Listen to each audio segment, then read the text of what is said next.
बोलो बोलो शंकर भगवान की।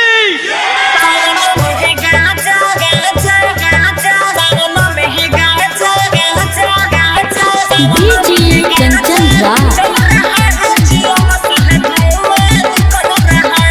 नीम चौक चौसीमा वैशाली स्नेहा रिकॉर्डिंग स्टूडियो जयगढ़। देखो भीरे कंवरियन के लागल बा, गांजा भांग पी के भइल सभे पागल बा।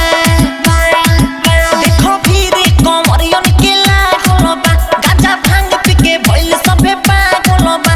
देखो बोल बम बोलता भक्ति में डोलता, बोल बम बोलता भक्ति में डोला, कुछ कमी न खोल रहा है। ए बम का बम जराओ चिलम लगाओ दो, हर हर महादेव। बोल बम सावन में गाजा चल रहा है, चिलम से धुआं निकल रहा है। सावन में गाजा चल रहा है, चिलम से धुआं निकल रहा है।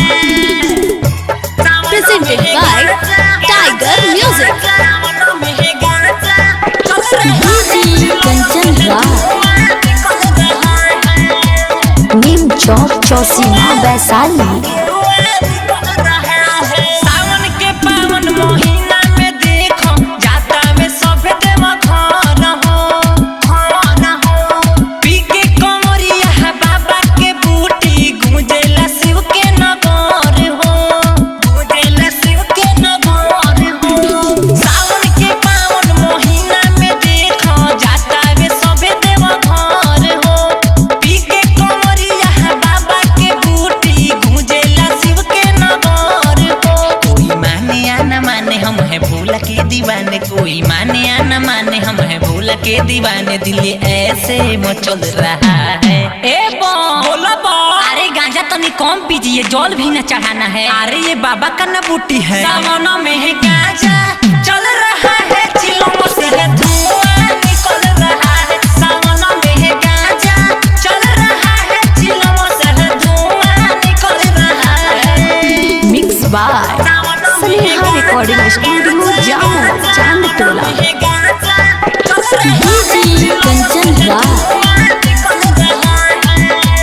नीम Chowk Chausima Vaishali. Presented by Tiger Music। Ritesh बलमुआ के बाजता गाना, सभे कमरिया हिलावता।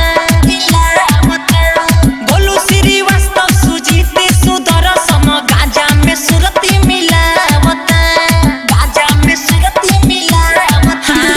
रितेश बलमुआ के बाजता गाना, सभे कमरिया हिलावता। डीजे है कंचन राज वैशाली, गांजा में सुरती मिलावता। देखो बोल बम बोलता भक्ति में डोलता, बोल बम बोलता भक्ति में डोले, शिव पे जलावा चढ़ रहा है। ए बम का बम जराओ चिलम लगाओ दो, हर हर